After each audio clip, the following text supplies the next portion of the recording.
नमस्कार दर्शक बंधु न्यूज चक्र ओडिशा टीवी को आपणमानंकु स्वागत। आज 25 मार्च 2026 बुधवार आसंतु नजर पकाइबा आज सकाळर किछि प्रमुख खबर उपरे। आजिर बड़ खबर मध्यरे रहिछि सुभद्रा योजना को नै गुरुत्वपूर्ण अपडेट, विद्युत रे आश्वस्ति एवं मागणा गैस सिलिंडर सह आहुरी अनेक खबर। भिडियोटी को शेष जाए देखंतु।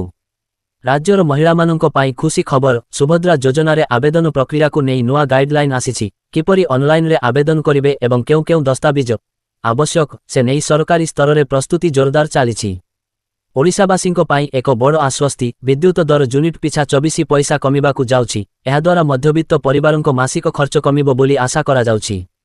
प्रधानमंत्री मोदीको एक बड़ घोषणा। दिल्ली भली अन्यान्य सहर में महिला मानंकु मागणा गैस सिलिंडर जोगाई देबाकू योजना प्रस्तुत होइछि। एहा सह चाषी मानंक पाई रुषरु सस्ता दर में यूरिया एवं पोटास आमदानी कराजिबो।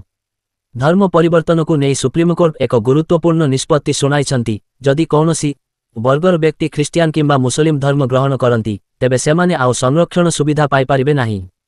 रेलयात्री माने सावधान। जदि आपण ट्रेन छाड़िबार 8 घंटा पूर्वरु टिकेट कैंसल करुछंती तेबे आपणंकु कौनसी रिफंड मिलिबो नाही। यात्रा पूर्वरु एही नुआ नियमटी को भल भाबे बुझि नियंतु।